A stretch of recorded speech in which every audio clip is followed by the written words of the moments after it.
Hello，大家好，歡迎收睇審視鐵路哥倫分部第3季第2集嘅原集總結。我係微樹。咁嚟到呢一集啦，咁審鐵都開始翻去興建新路線同埋新車站啦。咁今集呢，就係第3季上半部分嘅一個開端。咁如果有睇過第3季第一集嗰條片嘅人都知道啦。審鐵第3季上半部分係先會做好呢個嘅東部連接嘅，咁所以呢，我哋第3季呢嘅新嘅開始發展章節嘅開端將會係喺霎澤站。咁霎澤站呢，如果大家記得嘅話呢，就會係上次我哋嚟呢個地方嘅時候係第2季嘅第5集啦。嗰陣時呢就係去興建南部走廊延伸段。即係呢個南部走廊由呢個冷泉灣一直延伸到嚟霎澤站同伊麗線轉乘嘅。咁而家呢，南部走廊呢又有得到一個延伸，不過呢係一個非常之小延伸嘅啫，用嚟同新路線啦、澳景線呢作一個鋪墊嘅啫。而今集重點呢都係澳景線嘅。咁我哋而家就先入閘啦，我哋去乘坐南部走廊先。咁講緊霎澤站嘅變化啦。霎澤站其實呢就只有一啲好少嘅變化。第一就係設計方面啦，新增翻4號月台嘅指示啦。第二就係呢個嘅喺1號月台呢個位啦，新增咗去4號月台嘅標示，就唔再係以不准進入去顯示出嚟嘅。第三個改變呢，就係我為伊麗線呢同南部走廊呢準備咗一組嘅聯絡線嘅。咁呢個聯絡線呢，就係用嚟連接翻去南部走廊幾個方向同埋伊麗線嘅伊麗方向啦。咁當年諗過喺南部走廊嘅時候都諗過將伊麗線嘅車即係東西快線嘅車係走南部走廊咁去幾和，而唔係行翻傳統嘅走線，即係行伊麗線加紅沙洲快線或者本線咁去嘅。咁可能呢個規劃唔會實行啦。但係而家有規劃過嘅嘢就係呢個嘅伊麗線直通經南部走廊直通加泰線嘅一個班次，就係俾列車可以由聯名啦，伊麗嗰邊咧直接去到市中心嘅。好，咁我哋而家睇下我哋呢個南部走廊有咩嘅延伸啦。今集南部走廊其實只係延伸咗一個車站嘅啫，就係由霎澤咧延伸到去梨園嘅，係啦。梨園呢就會係澳景線嘅第一個車站啦，不過佢就唔係澳景線嘅0號車站咁解嘅啫。咁梨園站呢都係一個眾生平等嘅車站啦。咁各停啊、準急同埋特急同埋呢個急行都係需要停靠嘅。咁而過咗呢一段之後，嗰霎澤站之後呢，咁我就無需要再顧忌呢個兼容翻入其他車啦，所以可能南部走廊嘅速度係有少少提高，不過呢一段路都係行出120秒，而家目前為止。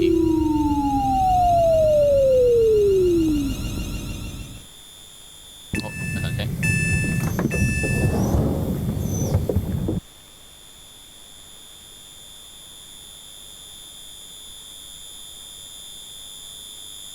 部班列車即將開出，乘客請勿靠近車門。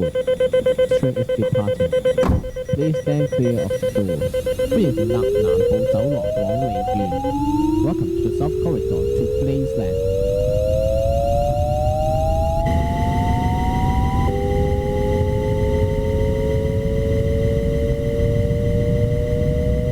下一站梨園，乘客可以轉乘澳景線，左邊嘅車門將會打開。Next station, Glazeland. Interchange station with the Vista Line. Doors will open on the left. 好，咁我哋而家轉一個大彎啦，我哋就南部走廊由向北行咗翻去向東行啦，然後我哋就好快到梨園站噶啦。咁我哋到梨園站之後，我哋先再詳細介紹呢個車站啦。咁如果大家睇雙周匯報嘅時候呢，就應該有見過梨園站同埋再下一個站一泉站噶啦，就未見過最尾嗰個站嘅啫。不過呢，我雙匯報嘅時候，我真係講咗我起咗呢個幾個站，就紹呢幾個站。咁我哋而家就做介紹啦。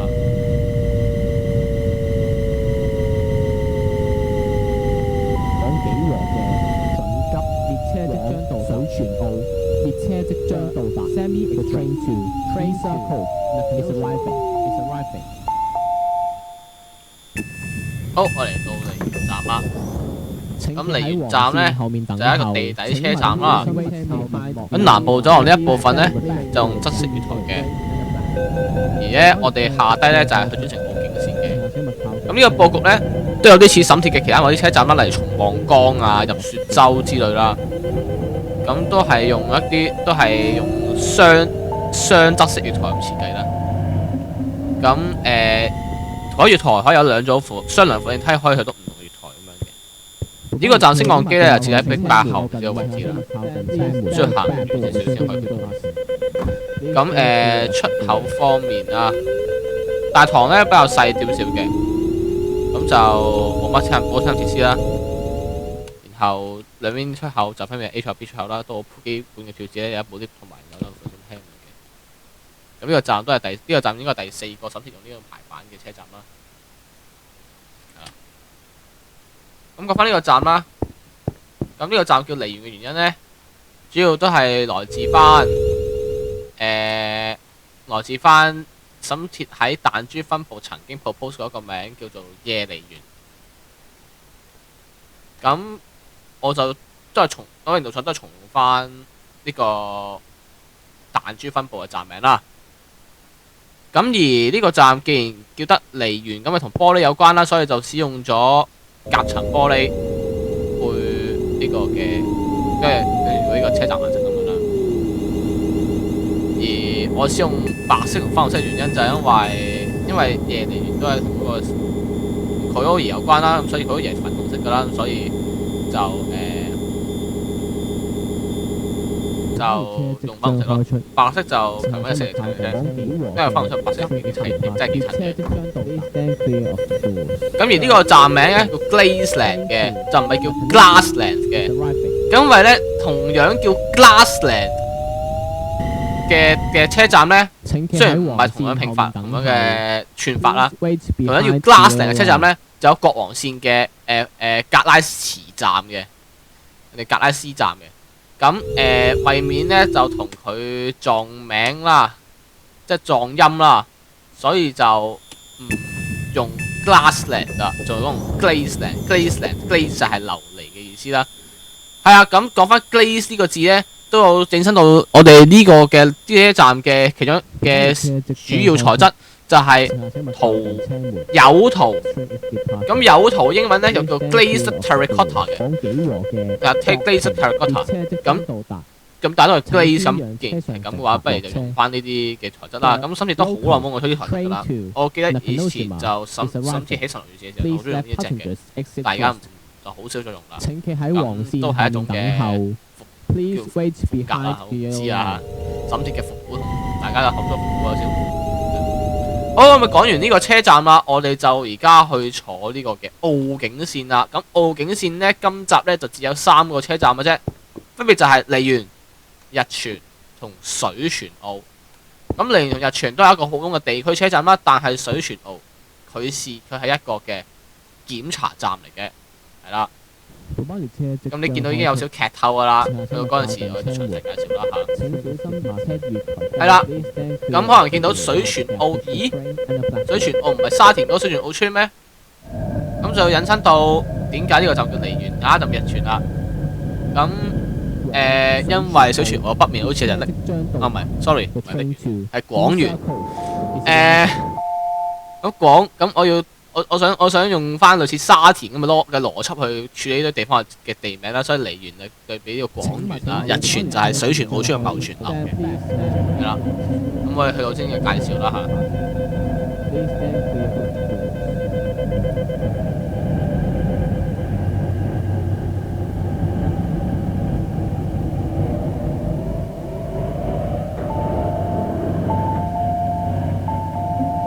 好。咁澳景線就係我哋嘅新路，我哋今季嘅新路線啦，就用粉綠色請勿靠近車咁後而呢個車就用咗我哋啱新增嘅 Q Train 啦。咁呢條線都係用翻市區線嘅一啲規格啦。歡迎乘搭澳景線往水泉澳。Welcome to Vista Line to Pizza Cove。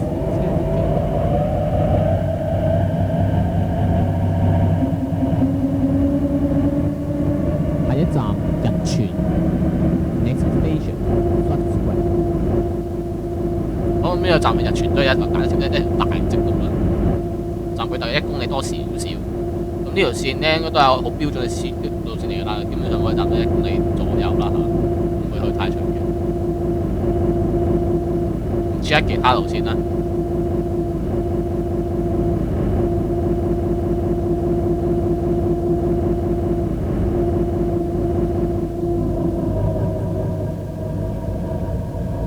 好，喺度日泉站啦。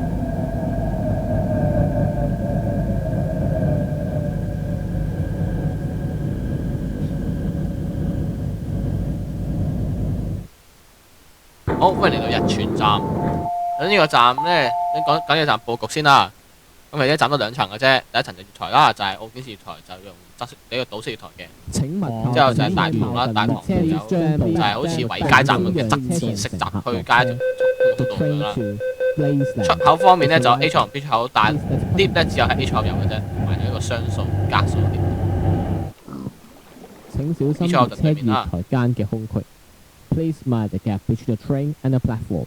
好，咁我呢個站日泉，咁既然幾日泉就梗係漏水㗎啦，所以呢個車站呢，成個就當然用翻水色啦，藍色為主色。咁用咗比較貼近水色嘅藍色塗油去做主材質，然之後呢，每一個車即係每一層呢都嘅上方同側邊呢都係有流水嘅。你見到上高啦，呢度有個玻璃啦，玻璃上面水咧，再上高就係一個天花板，真正嘅天花板啦。咁呢邊月台側邊呢都有一個水啦，咁呢就有路軌嘅牆壁，然之後側面就係真正嘅牆壁咁樣啦。咁路軌呢一邊都一樣啦，咁都係有一陣嘅玻璃，之後有水再有牆。呢個站呢，整到好似個洋底車站咁，但係佢都係一個地底車站嚟嘅啫，係啦。咁洋底車站都冇咁多水元素，老實講真。咁大堂都係大同小異啦，都係一樣嘅設計，都係有水、有牆咁樣啦。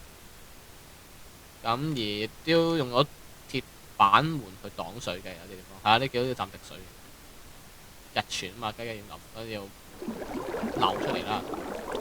好，咁出口方面呢，我喺每個出口嘅上方都擺咗一啲水啦，咁下低都有擋水板啦，防止啲水流出嚟啦。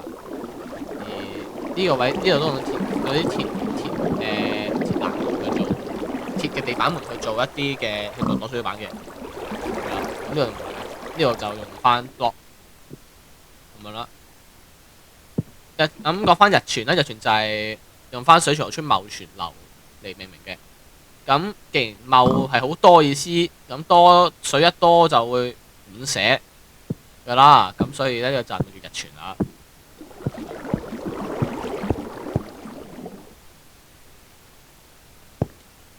好，咁我哋而家呢就會去埋今集嘅最後一個站，就係水泉澳檢查站啊。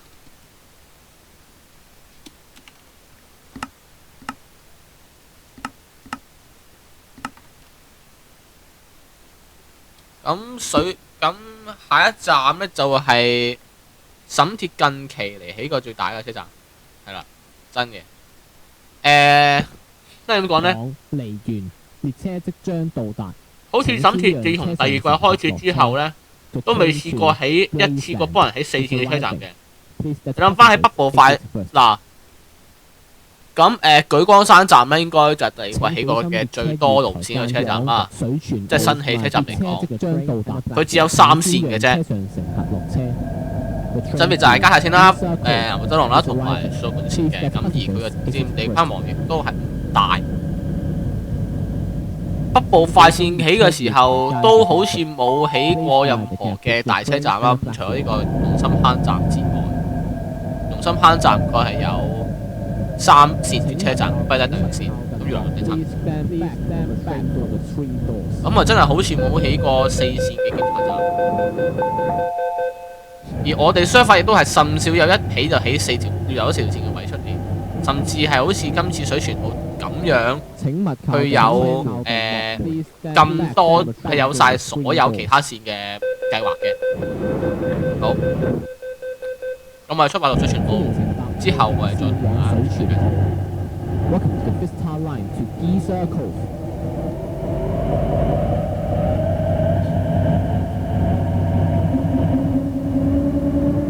下一站水泉澳 ，Next station Giza Cove。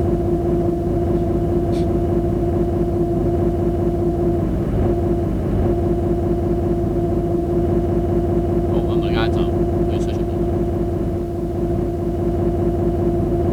因為需要喺呢個位落一落斜路啦，因為需要跨過高鐵路，呢個喺即係高鐵路嘅下底處。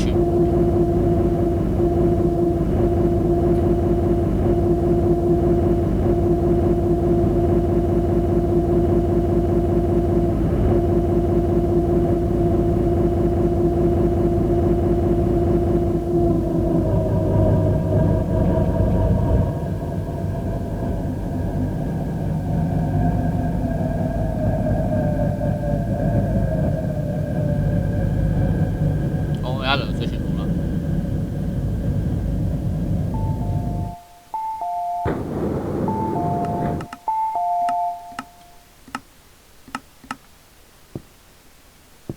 請勿靠近車門。Please stand back from the train doors。好，咁水泉澳呢，呢個站就係有檢查站咩車站，有檢查站嘅車站啦。咁雖然呢，需要4條路線喺度入晒嚟，都有一個需要少少時間，但係呢個站係呢個相反少有一起就可以成為檢查站嘅車站。咁好似呢個車站呢係第2個嘅啫。咁以前呢，嗰啲檢查站呢全部都係補升上去嘅，包括最大嘅維港灣、紅沙洲呢啲嘅車站都係補升上去嘅。咁沈鐵嗰啲翻中央又係補升上去嘅，丁寬又係補升上去嘅。咁第一個真係一起嘅檢查站應該就係太子啦。咁太子一起嚟嘅時候起咗10個月台嘅，再都有4條線入到去啦。但太子站起嘅時候只有得北灣線一條路線啦，就未有其他線嘅規劃嘅。但係水泉澳呢個站呢，佢一起呢就有晒4條路線規劃啦。咁我哋而家位於呢個澳景線月台同埋國航線月台啦、7號月台啦。國航線月台、7號月台就係去翻太子嘅。咁5號月台就係澳景線向南行啦。咁呢個係杜西月台啦。我咪而家上去大堂。話呢個站嘅佈局真係非常之大啊！有翻沈鐵以前起三角窄站嗰種 feel 啦。咁即係三角窄站都係2條線轉乘嘅啫，呢個係4線，所以規模係更加大。真係一個地區所有車站嘅 feel 啦。咁對面就係6號月台啦，就係港鐵終點站月台啦，同8號月台佢離遠嘅，都係杜西月台啦。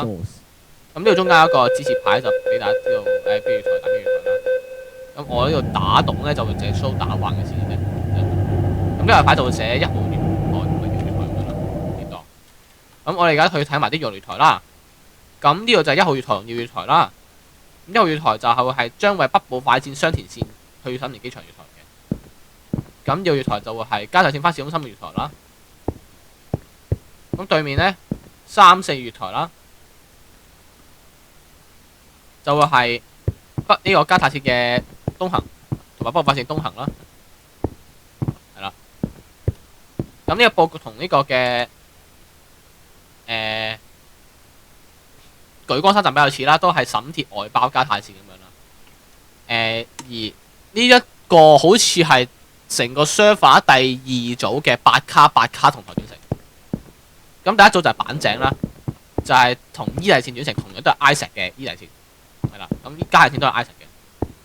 咁北部快線都係同到呢2條路線去做咗轉乘嘅，非常之好。咁加泰線同埋北部快線係會再轉乘多1次嘅，咁可能之後會有第3組嘅8卡同台轉乘啦。好，咁講翻呢個車站嘅周圍啦。咁呢個車站就有4組閘機咧，因為都係要一個大嘅鐵路樞紐。咁 A 出口就為東南西北就 A、B、C 支出口啦。今次都用咗呢個新嘅廁所模板咁由東角站 copy 過嚟嘅。sorry， 應該係而家叫市中心嘅站由西區市中心總站嘅西區去複製過嚟啦。咁呢個就會將佢成為沈鐵嘅新嘅一個嘅廁所規格。咁而呢度都有側啲商店啦。咁呢個站總共有8間啦。B 出口隔離有4間，D 出口隔離又有4間嘅。咁大車站點少沈鐵查咗啊？咁呢個車站早前咁都有沈鐵查咗啦。咁就位於 D 出口呢邊嘅。咁 AC 出口雖然有較大嘅空間啦，但係就真係起唔到咩車站嘅設施，因為有月台頂住嘅。係啦，好就係咁啦。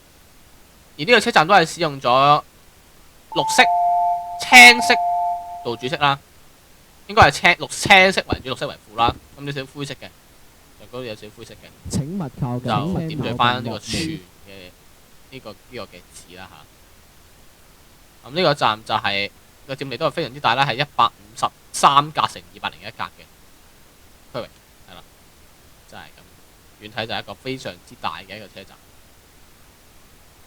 咁有翻咁落去，真係有種區域樞紐嘅 feel 啦。好，咁水泉澳同我講都係講翻呢個水泉同水泉澳村撞個名啦。咁嗰陣就唔係叫衰村澳啦，叫 Gisa Cove 嘅，因為 Gisa 呢個字就係解間歇泉嘅意思啦。咁既然呢度係板泉區，沈鐵又起咗咩冷泉灣、日茂日泉、水泉澳好多泉啊！我諗我啲水都要流出嚟啦。係啦，咁仲有板井泉上板井唔喺度嘅，閘閘啦，個蒲池呢啲都係一啲嘅姊妹車站啦，係啦。咁之後咧，沈鐵咧都會去拉翻北角巴士入嚟。請小心列車咁就下集嘅事啦，係啦。咁我哋講完而家連呢個水泉澳都講完。